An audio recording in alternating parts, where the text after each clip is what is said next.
Imagine करो आज से एग्जैक्टली 30 डेज बाद तुम्हारी बॉडी स्ट्रॉन्गर होगी, कॉन्फिडेंस नेक्स्ट लेवल पार होगा और तुम क्लीन पुशअप्स, पुलअप्स और इनसेन बॉडी कंट्रोल बिल्ड कर चुके हो। लेकिन रियलिटी क्या है? मोस्ट बिगिनर्स स्टार्ट तो कर देते हैं बट उन्हें प्रॉपर रोड मैप ही नहीं पता होता। Random workouts, random YouTube videos, random advice और रिजल्ट जीरो। प्रोग्रेस 2 वीक्स तक मोटिवेशन हाई रहता है, फिर बॉडी पेन करती है, रिजल्ट्स नहीं दिखते और लोग क्वाइटली क्विट कर देते हैं। और सच बोलो, शायद तुम भी कभी ना कभी इस फेज से गुजरे हो। तो इस वीडियो में मैं तुम्हें दूंगा complete 30 days calisthenics road map. Day 1 से डे 30 तक एग्जैक्टली क्या करना है, कौन सी मिस्टेक्स अवॉइड करनी है और बिगिनर होते ही फास्टेस्ट प्रोग्रेस कैसे करनी है। अगर तुमने इस वीडियो को एंड तक ध्यान से देखा तो तुम्हारी कैलिस्थेनिक्स जर्नी फाइनली सही डायरेक्शन में स्टार्ट हो जाएगी। वेलकम टू प्राइमॉक्स,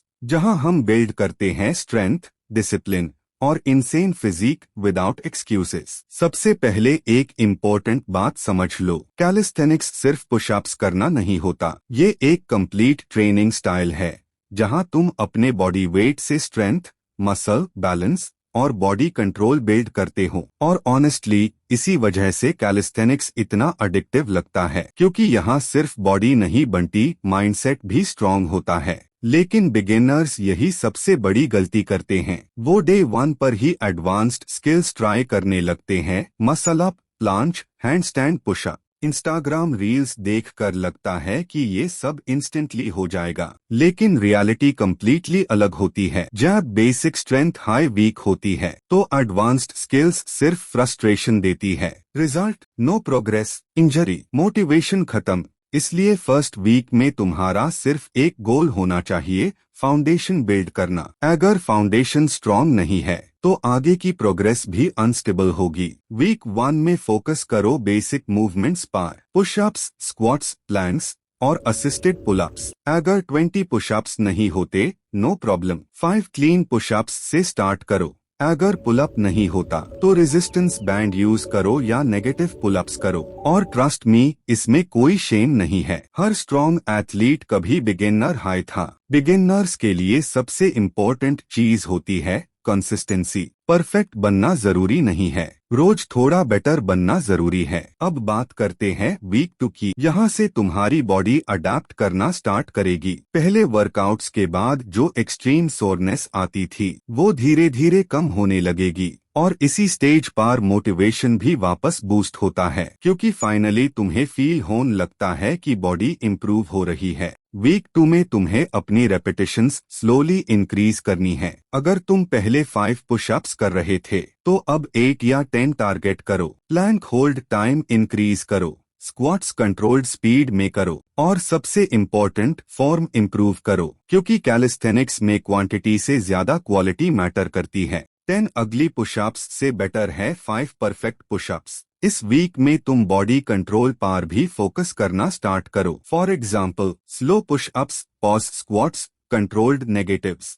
ये एक्सरसाइजेस तुम्हारी मसल्स को ज्यादा एफिशिएंटली ट्रेन करती है। और एक और इम्पोर्टेंट चीज, रिकवरी। बहुत लोग सोचते हैं कि प्रोग्रेस सिर्फ हार्ड वर्कआउट्स से आती है। रॉन्ग, प्रोग्रेस रिकवरी से आती है। अगर तुम प्रॉपर स्लीप नहीं ले रहे, इनफ प्रोटीन नहीं खा रहे और बॉडी को रेस्ट नहीं दे रहे तो परफॉर्मेंस ऑटोमेटिकली डाउन हो जाएगी। सिंपल रूल याद रखो, train hard but recover harder. अब आता है वीक 3, जहां एक्चुअल ट्रांसफॉर्मेशन स्टार्ट होता है। इस स्टेज तक तुम्हारा कॉन्फिडेंस ऑटोमेटिकली बूस्ट हो जाएगा। पुशअप्स स्मूदर लगेंगे, प्लैंक इजी लगने लगेगा और शायद तुम अपना फर्स्ट प्रॉपर पुलअप भी कर लो। और बिलीव मी, फर्स्ट पुलअप का फीलिंग नेक्स्ट लेवल होता है।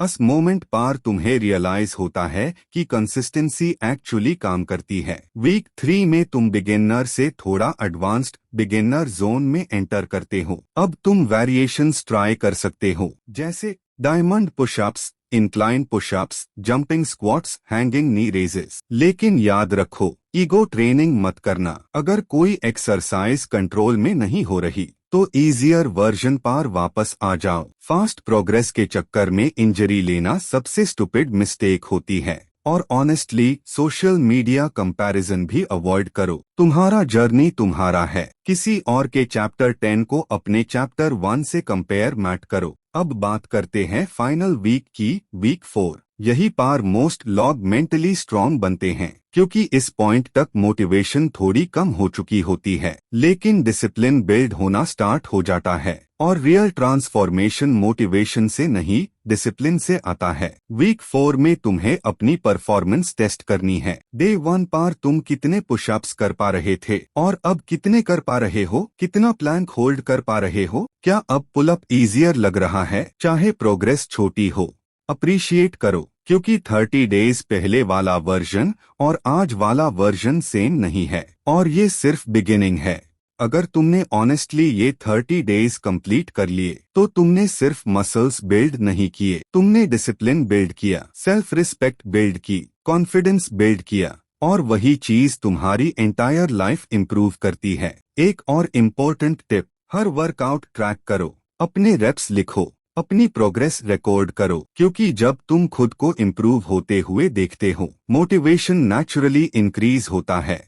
और हाँ, न्यूट्रिशन को इग्नोर मत करो। तुम्हें एक्सपेंसिव डाइट की जरूरत नहीं है, बस सिंपल चीज़ें फॉलो करो। इनफ प्रोटीन, इनफ वाटर और जंक फूड कम। कंसिस्टेंसी फैंसी डाइट से ज्यादा पावरफुल होती है। और फाइनली, अगर तुम कैलिस्थेनिक्स स्टार्ट करना चाहते हो, तो परफेक्ट टाइम का वेट मत करो। परफेक्ट टाइम कभी नहीं आता। Start weak, start slow, but start. This is Primox, and I'll see you in the next one.